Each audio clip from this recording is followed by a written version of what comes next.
Magandang araw mga ka-tracker, welcome sa ating YouTube channel vlog. For this video, ipakita ko lang sa inyo itong i-release naming unit.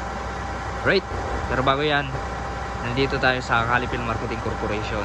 Dito po yan matatagpuan sa Barangay Mambugtos, Bacoor, Cavite. Ang nagbebenta ng Japan Surplus truck and then nagbibuild ng mga body ng truck.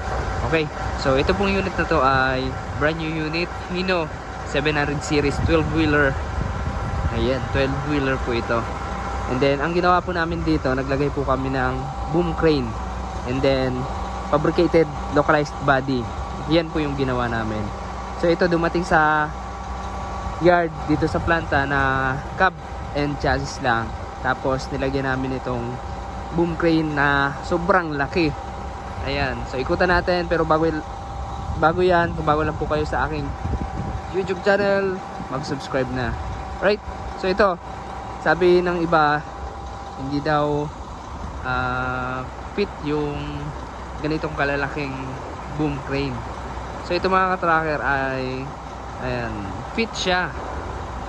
Ito naman 15 tonners. Kasi may nakita silang nakaraan 10 tonners na 10-wheeler.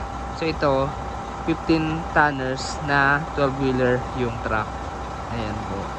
So ito sakto siya sa truck. Itong 15 tonners. Ayan. Ito po ay merong 1, 2, 3, 4, 5 section. 5 section po siya. And then, 4 po yung outrigger niya. Merong front outrigger and then rear outrigger. Ayan.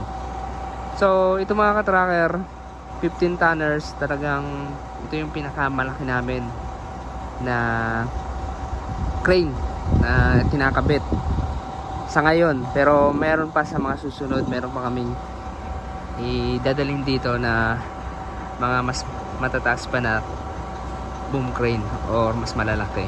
So yan po, ito namang ating drop side. Ayan, yan po yung 27 feet drop side, cargo drop side, all steel po siya. Ayan, all steel. Yung flooring steel po siya. Ayan, kung makikita nyo, ayan po, complete standard electrical lights and accessories. Ayan yung outrigger niya sa likod. Ayan. Tapos yung baby chassis natin makapal yan. And then fix siya ng U-bolt, fix bracket. Ayan. Ayan po. Nakamolye na rin to. Ito po yung hydraulic reservoir para sa ating boom crane. Operated by PTO to. Nakakapit sa transmission yung PTO, propeller, and then hydraulic pump para ayan, mag-operate yung system ng ating boom crane. Diba? Pogi na yan. Ayan po. Solid. Pang heavy equipment. Pang heavy duty po na, pang heavy duty na po yan. Ayan. Ayan. Pasuyo ako, papatay. Papatay ng ano, ilaw. Yan. Yung operator niyan, sa taas ka na mag-ooperate. Pag nag-ooperate ka ng boom, nandito nakapwesto yung sa control ng outrigger. Ayan. Tapos kapag i-operate mo to, ito yung pneumatic magnetic switch niya sa PTO on.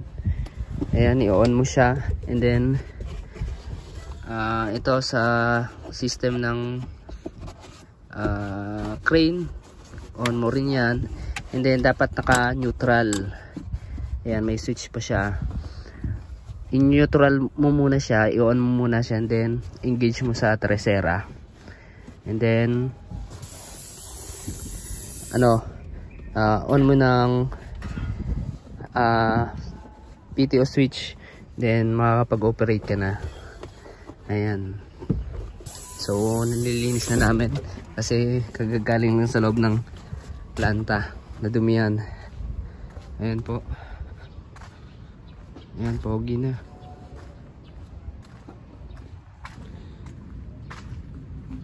Ayan, may ladder pa yan para makaakyat kasi sobrang taas na. Pero allowable pa siya, hindi pa siya sasabit sa kable ng kuryente kapag dumaan ka sa mga iskinita.